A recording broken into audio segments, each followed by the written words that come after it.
मी doctor Manisha Mane.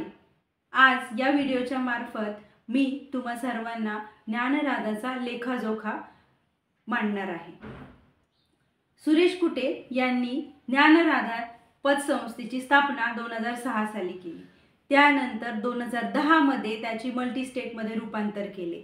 त्यासाठी एक शाखा इंदोरमध्ये उभारून त्यांनी मल्टीस्टेटची गव्हर्नमेंटकडून परवानगी घेतली आणि मल्टीस्टेटची स्थापना केली। त्यासोबतच त्यांनी कुटे ग्रुपची स्थापना करून बायकोला कुटे ग्रुपच्या संचालक मंडळावर बसवले आणि सर्व ज्ञानराधाचा पैसा तिकडे वळवला। त्यानंतर ज्ञानराधाच्या ठेवीदारांची फसवणूक सुरेश कुटे यांनी केली, हा कुटे ग्रुपमध्ये वळवला। त्यासोबतच कुटे ग्रुपचे कागदपत्र त्यांनी विविध बँकांना गहाण ठेवून आणखी मोठ्या प्रमाणात कर्ज घेतले। ज्ञानराधाचा पैसा हा ज्ञानराधाचा असूनही आज ज्ञानराधाकडे कुठल्याही कुटे ग्रुपच्या कंपन्यांचे कागदपत्र गहाण ठेवलेले नाही। त्यामुळे सरळ सरळ ठेवीदारांवर हा मोठा अन्याय आहे। त्यासाठी MPID ॲक्ट यानुसार गुन्हेगाराला शिक्षा म्हणून 10,000 रुपये दंड व 2 वर्षाचा कारावास MPID ॲक्ट नुसार गुन्हेगाराला सजा आहे। परंतु सर्वसामान्य व्यक्ती जेव्हा बसने प्रवास करतो, जर तो पकडला गेला बिना तिकीट प्रवास करत असताना, त्यावेळेला सरकारने त्यावर नमूद केलेले असते जास्तीत जास्त 100 रुपये किंवा तिकिटाची दुप्पट रक्कम, जी जास्त असेल ती। तर इथे मला असे नमूद करावेसे वाटते की या अशा प्रकारच्या गुन्ह्यामध्ये जी लोक अडकली गेलेली आहेत त्यांच्यासाठी हे कायदे परत रिवाइज करणं गरजेचं आहे।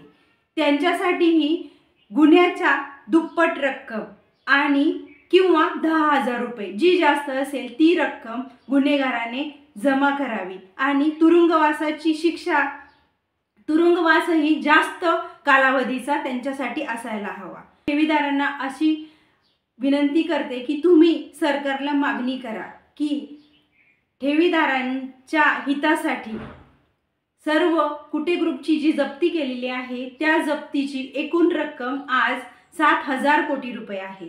परंतु ही जप्ती ही बाजारभावाप्रमाणे आहे। ज्या वेळेला त्याची विक्री केली जाईल ती सरकार मूल्याप्रमाणे म्हणजेच गव्हर्नमेंट व्हॅल्यूनुसार केली जाईल। त्यासाठी उदाहरण म्हणून आपल्याकडे आलोक इंडस्ट्री ही कंपनी आहे।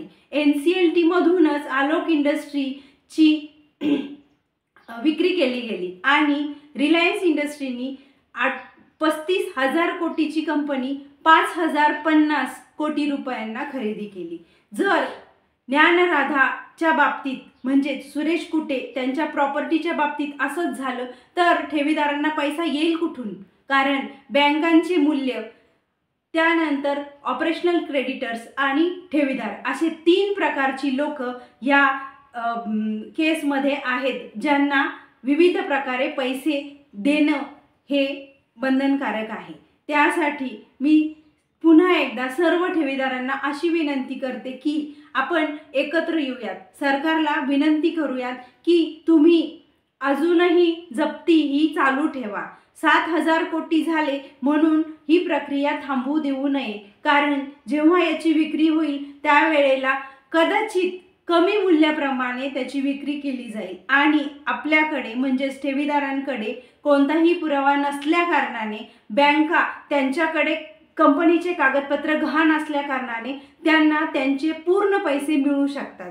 त्यासाठी सर्व ठेवीदारांनी जागरूक होणं गरजेचं आहे आणि मी या व्हिडिओच्या मार्फत सर्व ठेवीदारांना अशी विनंती करते की ज्यांना ज्यांना सुरेश कुटे, अर्चना कुटे, संचालक मंडळ, इतर जे गुन्हेगार असतील त्यांच्या प्रॉपर्टीबद्दल काहीही माहिती असेल तर ती आम्हाला पाठवा। आम्ही ED आणि पोलीस यंत्रणेला ही माहिती पोच करू, जेणेकरून हा तपास जास्तीत जास्त प्रमाणात केला जाईल आणि 7,000 कोटीवर न थांबता हा आकडा पुढे चालू ठेवावा। मी प्रमाणात जर जप्तीची रक्कम झाली तर ती सरकार जमा करावी आणि गोरगरिबांसाठी त्याचा वापर करावा।